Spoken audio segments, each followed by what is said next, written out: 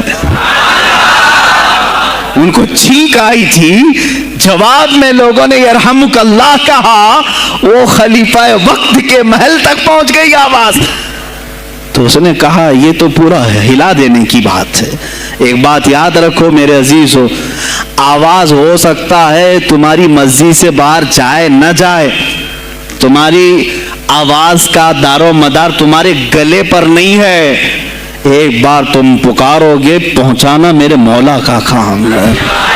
اب ہماری آواز کہاں کہاں تک پہنچتی ہے, کس کے ٹائر پھٹتے ہیں, یہ سب بات کی بات ہے. تم پکار کر کے تو دیکھو. اللہ رب العزت کے نام پر عزیزان گرامی وقار مستنجد باللہ آیا اور وہی کیا جو ہر عیاش کرتا ہے. ظاہر سی بات ہے مولوی صاحب کچھ لے دے کے چھوڑ دو, جان بخش دو, جاؤ کہیں بیٹھو, آپ اللہ اللہ کرو. کہاں یہ حکومت سیاست کی باتوں میں آپ آ گئے. چند دنوں پہلے میں نے بھی سیاست کی بات کی تو مجھے بھی ایک مشورہ ایسا ہے, کیا آپ کو انٹرسٹ ہے ایم پی بننے کا, ایم ایل اے بننے کا؟ میں نے کہا مجھے انٹرسٹ تو نہیں ہے, لیکن کرسی صاف کرنے کا انٹرسٹ بہت ہے. اس پر جو کچرا ہے اس کو صاف کرنے کا انٹرسٹ بہت ہے. انشاءاللہ العزیز وقت آئے گا وہ صاف ہوگی بھی. عزیزان گرامی مستنجد باللہ 10 اشرفیوں کی تھیلیاں لے کر سونے کی غوث پاک کے دربار میں آیا. آپ مریدین کے ساتھ بیٹھے, ارے وہ حال و قال کی مجلسیں ہیں. مستنجد باللہ آیا, غوث پاک کی بارگاہ میں کہا کہ حضور آپ قبول کر لیں, نذرانہ ہے. آپ نے کہا تو رکھ لے اپنا نذرانہ, تو اپنے پاس رکھ لے. کہا کہ ہدیہ قبول کرنا سنت ہے, آپ سنت کے خلاف کرتے ہیں. غوث پاک نے کہا اللہ ایک تھیلی لیا اور اپنے بغل میں دبا کر کے اس کو نچوڑنا شروع کیا تو اس سے خون ٹپکنا لگا. خون اتنا ٹپکنے لگا تو حاضرین مجلس دم بخود رہ گئے. خلیفہ مستنجد باللہ بھی دیکھ رہا تھا. غوث پاک نے فرمایا ابھی تو یہ ایک تھیلی ہے, میں 10 کو نچوڑوں گا تو یہ خون تیرے دربار تک پہنچ جائے گا, تیرے دربار تک پہنچ جائے گا.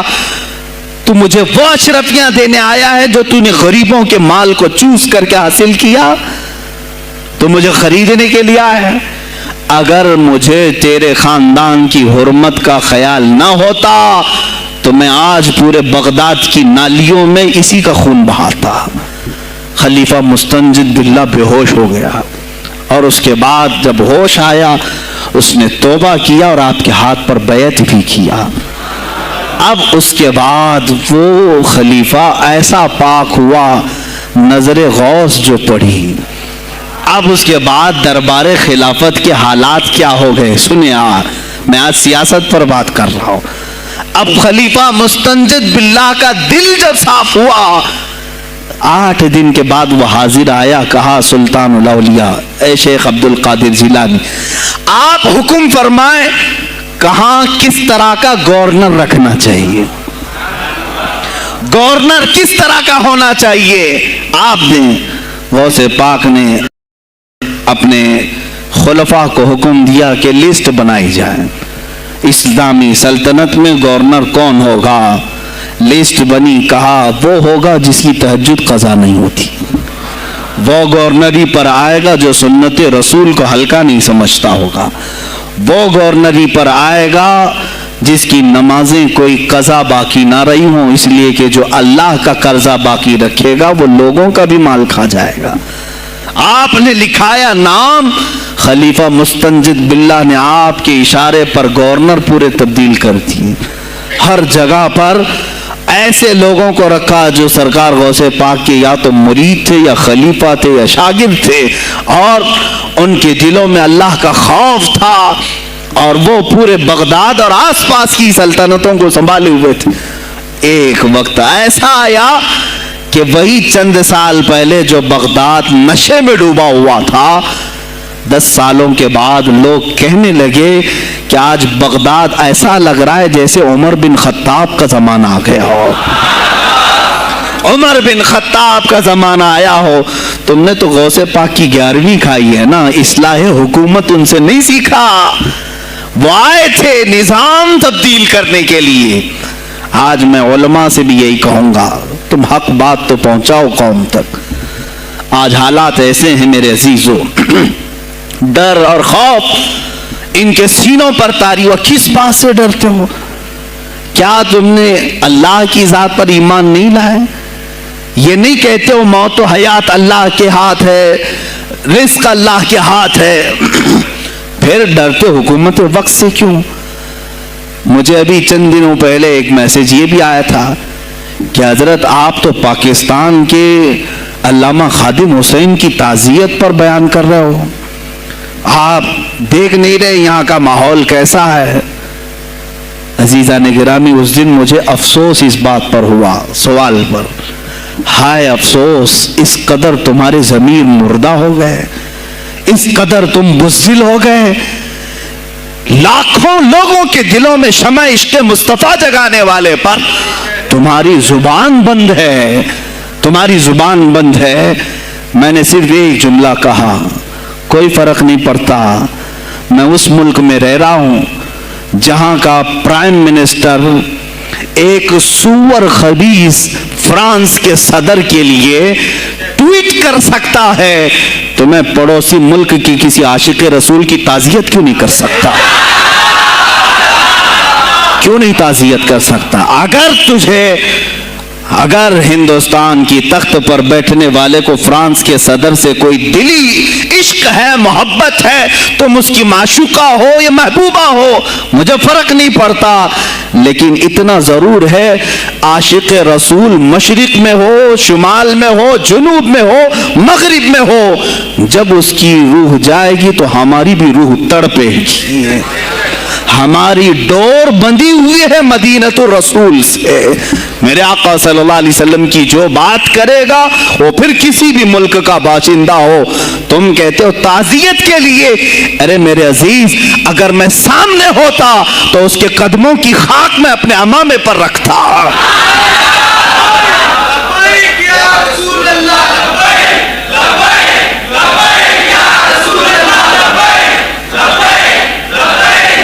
عزیزان گرامی وقار، یہ بہت خاموشی ہم نے اختیار کی، بہت خاموشی، کوئی بات نہیں۔ تم دیکھو گے حالات خراب ہونے کی جو شکایات آج کر رہے ہیں علماء، تم سب کے سب جاؤ گے۔ مجھے ابھی بچوں نے بتایا کوئی کانگریس کے لیڈر کا انتقال ہو گیا تو پیر صاحب تعزیت کے لیے باہر کھڑے ہو گئے، باہر آ گئے، ہم ان کی تعزیت کرتے ہیں۔ ڈوب مرو چلو بھر پانی میں، تمہاری گدی پہ ہی مر جاؤ۔ تمہاری زبانوں پر جب عاشق رسول کے لیے تعزیت کے الفاظ آنے میں ہچکچاہٹ آتی ہے، کون سا عشق رسول، کون سا کلمہ تم نے پڑھا ہے؟ غوث پاک کی اگر تمہارے اندر ذرا برابر بھی نسبت ہے تو میں کہوں گا میرے عزیزو، سلطان الاولیاء غوث پاک عاشق رسول ہی نہیں، فنا فی الرسول تھے۔ میرے نبی کی بات پر اگر کوئی انگلی بھی اٹھاتا، آپ یا تو اپنی کرامت سے اس کا منہ توڑ جواب دے دیتے۔ کسی عیسائی نے صرف یہ کہا تھا میرے نبی عیسیٰ افضل ہے، وہ مردوں کو زندہ کرتے تھے، آپ کو جلال آیا، کہا محمد افضل نہیں ہے اس لیے کہ وہ مردے زندہ نہیں کرتے تھے، آپ اس کا ہاتھ پکڑ کر قبرستان لے گئے۔ میرے نبی پر بات کرتا ہے، میں تجھے زندہ کر کے دکھاتا ہوں۔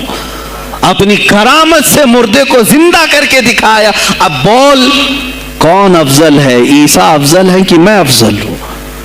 تو نے تو عیسیٰ علیہ السلام کو مردے زندہ کرتے دیکھا تو نہیں، لیکن عبد القادر کو سامنے دیکھا۔ غوث پاک نے کہا میں اپنا موازنہ عیسیٰ علیہ السلام سے نہیں کرتا ہرگز، لیکن یاد رکھنا میرے نبی پر اگر زبان کھولے گا تو عبد القادر اپنے قدم سے اس کو جواب دے گا۔ وہ جواب دیتے، آپ کی زندگی ناموس رسالت کی حفاظت کے لیے گزری ہے۔